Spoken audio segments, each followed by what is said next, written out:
తెలంగాణలో ఎంపీటీసీ జెడ్పీటీసీకి సంబంధించిన ప్రతి కాంటెస్ట్ చేయడానికి ఎవరెవరు ఉన్నారు అవకాశాలు ఇస్తున్నారో అవన్నీ చెప్పడానికి ఇక్కడ ఈ మీటింగ్స్ జరిగింది. అట్లాగే ప్రణాళికలకు సంబంధించిన ప్రతి విషయం చెప్పడం జరిగింది. ఎంతమంది పోటీ చేస్తున్నారు సార్? పూర్తిగా 500 మందితోటి జెడ్పీటీసీలు, 3900 మందితోటి ఎంపీటీసీలు పోటీ చేయబోతున్నారు.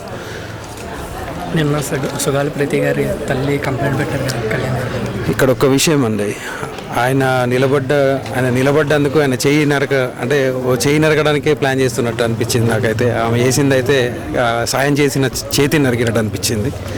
ఎందుకు అంటే సుగాలి ప్రీతి కేసు విషయంలో ప్రతి ఒక్కరు నిలబడ్డది వేరు, పవన్ కళ్యాణ్ గారు నిలబడింది వేరు. ఈరోజు సుగాలి ప్రీతి కేసు విషయంలో ఆ ఇంటికి జరిగిన ప్రతి న్యాయం, ఇప్పటివరకు జరిగిన ల్యాండ్ రావచ్చు, వాళ్ళకి జాబ్స్ రావచ్చు, ఇవన్నీ పవన్ కళ్యాణ్ గారు చేయబట్టి న్యాయం జరగకపోవడానికి కారణం అక్కడ మిస్ప్లేస్ అయినాయి. అంటే అక్కడ కావాల్సిన ఆధారాలు మ్యానిపులేట్ చేయబడ్డాయని చెప్పేసి అందరికీ తెలుస్తుంది. దానికే ఏం చేయలేకపోయినా అనడము, అది దాన్ని బేస్ చేసుకొని వాళ్ళ కేసు పెట్టడం అయితే నాకు అంటే ఒక సాయం చేసిన చేతిని నరికినట్టే అనిపించిందండి.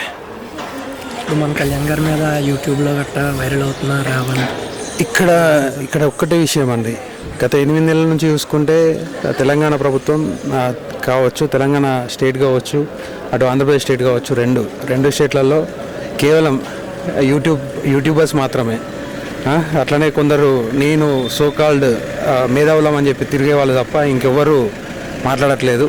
తెలంగాణ వాదులు ఎవరు అలా చెయ్యరు. వీళ్ళందరూ తెలంగాణ వాదాన్ని ఆ పేరు చెప్పుకొని బతికేటోళ్ళే ఆయన గురించి వ్యతిరేకంగా మాట్లాడుతున్నారు.